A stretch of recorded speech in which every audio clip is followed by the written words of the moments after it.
ভারতের প্রথম bullet train প্রকল্পের উদ্বোধন করা হয়েছে। জাপানের প্রধানমন্ত্রী শিনজো আবের উপস্থিতিতে বুলেট ট্রেন প্রকল্পের উদ্বোধন করা হয়। প্রতি ঘন্টায় ৩২০ কিলোমিটার গতিবেগে ছুটবে Mumbai Ahmedabad high speed bullet ট্রেনটি।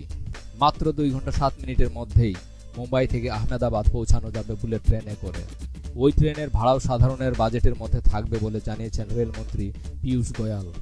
ভারতের প্রথম বুলেট ট্রেন প্রকল্পের যখন উদ্বোধন করা হয়েছে তখন গোটা বিশ্ব জুড়ে কতগুলো দ্রুতগামী ট্রেন আছে জানেন কি? Maglev bullet train. জাপানে ২০১৫ সালে এই মেগলেভ বুলেট ট্রেন প্রকল্প চালু হয়। ঘন্টায় ৬০৩ কিলোমিটার গতিবেগে ছুটে ওই ট্রেন। ৯০০ জন যাত্রী নিয়ে দ্রুত গতিতে ছুটে চলে ওই ট্রেন। এলজিভি ইস্ট ২০০৭ সালে ফ্রান্সে দ্বিতীয়বারের মতো চলতে শুরু করে। ঘন্টায় ৫৭৪ কিলোমিটার গতিবেগে ছুটে ওই ট্রেন। এলজিভি আটলান্টিক ১৯৯০ সালে ফ্রান্সে প্রথম চলতে শুরু করে এলজিভি আটলান্টিক। ঘন্টায় ৫১৫ কিলোমিটার গতিবেগে ছুটে ওই train. Beijing Shanghai HSR ৪৮০ kilometre গতিবেগে ছুটে ওই ট্রেন। ৪৯৪ জন যাত্রী একেবারে ওই ট্রেনে যাতায়াত করতে পারে। PR09 জার্মানিতে ৪৫০ কিলোমিটার গতিবেগে ছুটে ওই ট্রেন।